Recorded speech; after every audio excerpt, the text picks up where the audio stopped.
fishing news is sponsored by these fine partners.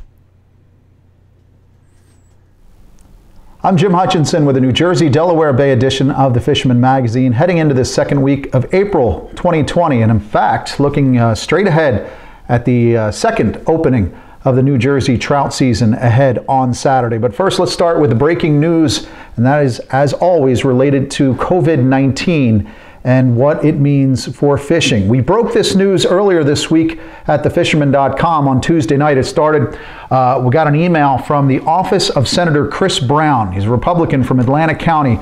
Sent that email to John DePersonaire at the Recreational Fishing Alliance late Tuesday afternoon. It said the following from the governor's office, quote, "Marinas are not retail, so they can continue to operate. Bait and tackle shops can do curbside pickup." What that means is something we've been talking about since this crisis and since the governor's announcement on March 21st, is that tackle shops, bait and tackle shops in the state of New Jersey can offer curbside delivery. So if you need bloodworms or chum logs or any of the tackle to get out there and enjoy fishing right now, you can call the tackle shop in advance by phone, do a credit card order, or perhaps you have an account with the local tackle shop, and then show up and do curbside pickup. You don't have to have any human interaction at all. Now, we're still waiting for the official letter of process from the Division of Fish and Wildlife, perhaps the governor's office, but at this point we're going by what the state senator has said in terms of what we can do to pick up tackle in a socially distant fashion. So that's good news. In that same article, we posted some other news for you from the New Jersey Division of Fish and Wildlife. They had posted the other day a set of COVID-19 fishing guidelines, which states the following. This is worth listening to. Anglers must fish alone or with immediate family members and cannot fish in groups of any size, no matter how small, either by land or by boat. The official guide also goes on to state that you need to have a minimum distance of 6 feet in between any other anglers. What this means is that you can only fish with members of your immediate family who you're self-quarantined with. I could fish with my daughter, my son, or my wife, but I can't go fishing with my best buddy. I can't go fishing with my father right now. Those are the regulations that are coming from the state of New Jersey. In fact, I'm seeing some social media posts like this one. 8 big stripers in one photo. Not sure how this could be done at all. And I'm not blaming the guys who did it, but I will bring this to your notice. You can't do this. You can't fish with anybody but your immediate family. You have to be in isolation. You have to fish with a close family. And I'll tell you what, scenes like this, social media sharing like this is just plain stupid. If you're going to share, don't be stupid. And don't be stupid. And don't share. Striper fishing is allowed, though. If you're fishing by yourself or you're fishing with your immediate family, like Kat Korth here. She let me know she's back in the saddle again for the 2020 season, fishing with close, immediate family members. She got her personal best this week on the Raritan Bay. This fish over 40 inches, released.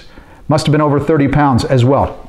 And again, I don't know what kind of chart or guide you're following to show where these spawning fish are, but we have spawning stock biomass in the Raritan Bay right now. They're on the feed before they head up the Hudson River. Same along the Delaware River, where that closure is, especially from the Salem River up to the Calhoun Street Bridge in Trenton. But outside of those areas, plenty of big fish being caught. Some really good stripers being caught in the state of New Jersey. But again, I'll just tell you, be smart, be safe, and make sure you follow these guidelines. I follow I watch the governor's daily press briefing just about every day to see how I can figure out what kind of new restrictions are going to apply to fishermen. On Tuesday, of course, the governor made some big waves when he announced that he was closing all state and county parks, leaving local parks up to the jurisdiction of that local municipality. So your local town, municipality, they'll have the determination on local parks.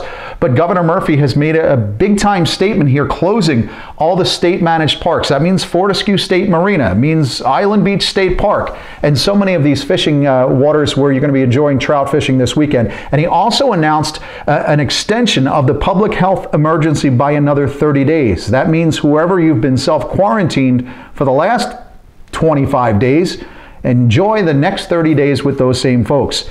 Now, in terms of the state park closing, these 17 trout-stocked waters in New Jersey are thereby closed in terms of access for anglers in advance of Saturday's opener here in the Garden State. Now, you can still fish, and you can still find a good spot to fish in New Jersey this Saturday. You just have to be smart about it.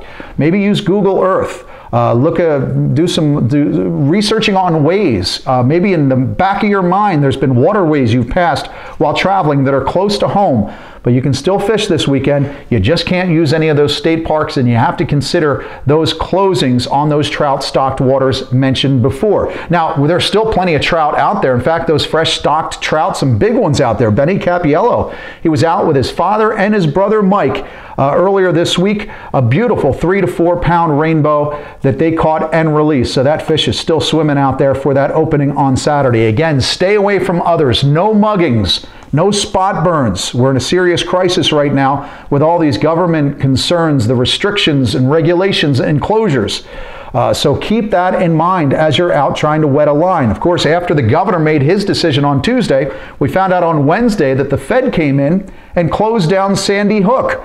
So we continue to see those types of closures in the state of New Jersey, in the entire country for that matter. In fact, NewJersey.com had a headline earlier this week at a keyport. It said, quote, "Large gathering forces New Jersey town to shut down waterfront area."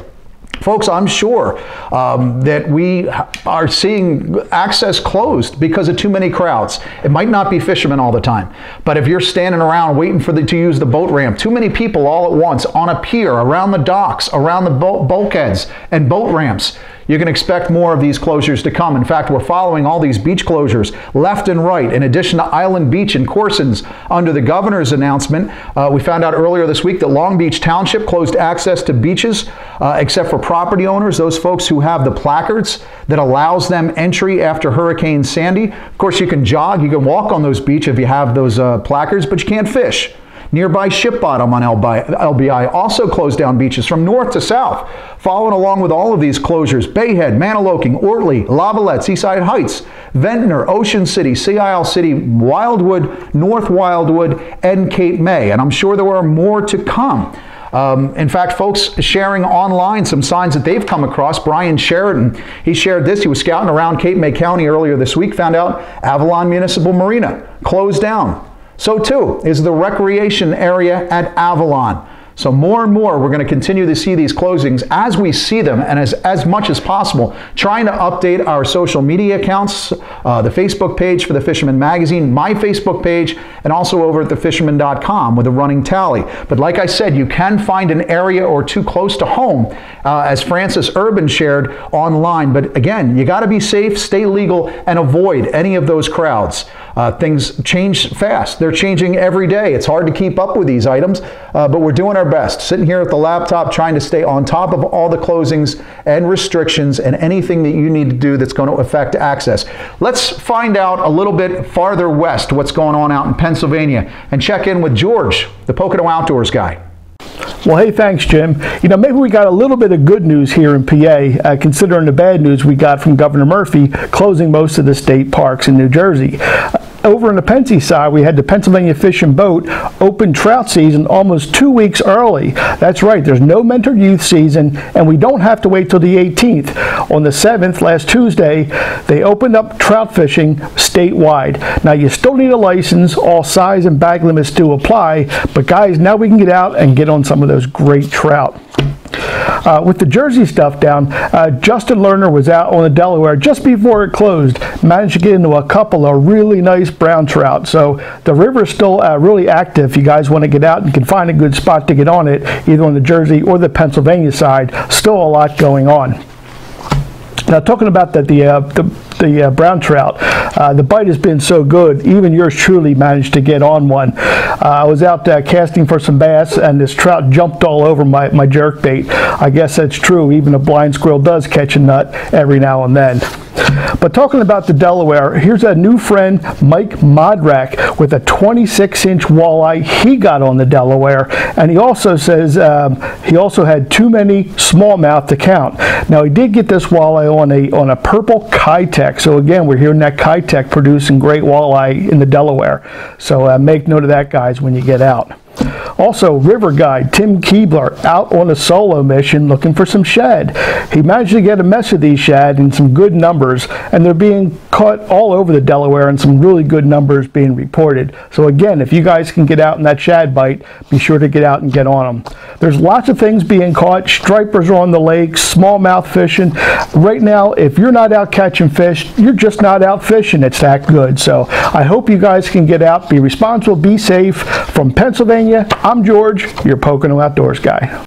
Now, George mentioned those Kytex soft plastics. It's pretty interesting. They do work so well in the sweetwater. I've used them in the saltwater. Now I'm starting to use more of those Kettle Creek swing shads. Well, we got our first reports this weekend doing the weekly edition of some telltale signs of bluefish showing up because those soft plastics, the Zooms and the Kettle Creeks, coming back without their tails.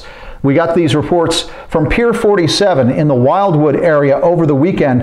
No confirmed hookups and no photos that I've received yet, but some missing tails are a good sign that those demons have arrived and right on schedule. Of course, we had that full moon on Tuesday. The so-called pink moon is also known as the fish moon.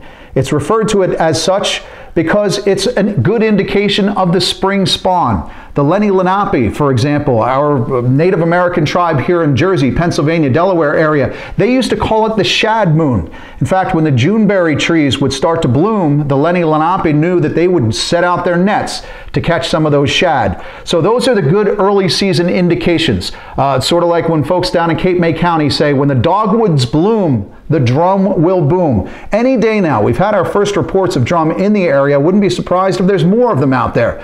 Of course, buying surf clams, very difficult because of the COVID-19 crisis, because of recent weather as well. The ships or the boats aren't sailing. The commercial boats catch a lot of surf clams for the Campbell Soups folk, right? Well, they're also catching them for bait. We're not getting a lot of surf clams. There's been an absence of surf clams in the last several years. I might advise you pick up some chowders. The local clammers are still heading out, and those fish markets are still available. Maybe go in and buy 100 chowders to give a shot at going out for some of those black drum, and also a great back season fresh bait, natural bait for striped bass as well. Don't forget we have blackfish or tong that has opened up in the state of New Jersey as of April 1st.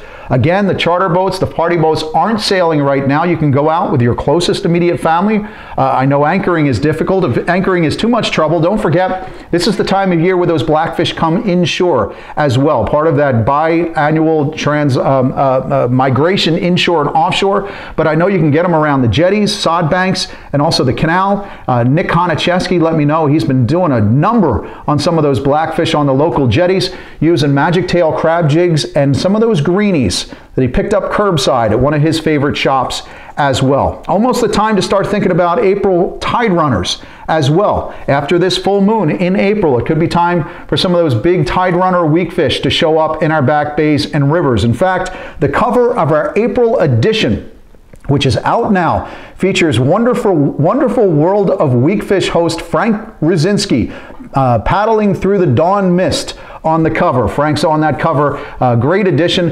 Don't forget, you've also got the weeklies. They're out again, online only. You're not getting that delivered in the mail because of COVID-19, but you can access this week's edition. It features on the cover one of the subscribers that we've got here, Tony D'Angelo, on a spring striper that he caught in the Raritan Bay on a plastic swim shad. So definitely pick that up and go to the online edition right now. Finally, I'm getting a couple of emails from time to time about the guitar that hangs on the wall. Is that just for show, or do you actually play it? No, actually I do play it, especially quite a bit during this quarantine. It comes down off the wall quite a bit. My D1R Martin guitar, built in Nazareth, Pennsylvania, 1996. It's been with me just about every day ever since.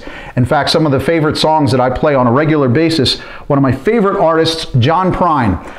Prine was a Vietnam-era Army soldier, Army vet. He used to be a mailman before he became one of the greatest songwriters in American history. He also beat cancer's butt 2 times during his life. He passed away this year, just this week, the other day, based on the glorified flu virus. Yes, COVID-19. It's something to keep in mind. This COVID-19 crisis really affects elderly folks, the sick, people who have pre-existing health issues. So folks, you got to be smart out there. If you're not going to do it for yourself or for your family, think about some of these others. Do it for these others. Do it for society as a whole. You got to free up the hospitals. We have so many essential employees out there. Out of respect for the healthcare professionals, the police officers, firefighters, the folks working in grocery stores and supermarkets, they don't have a choice. So we got to be smart, choose wisely, be smart out there. Probably like John Prine might have said, the paradise we have here, we certainly don't want to see it paved over. So be smart out there. I hope to come back next week with more fishing news and less closures, less restrictions. But be careful, practice social distance, catch them up, and we'll see you again next week right here at thefisherman.com.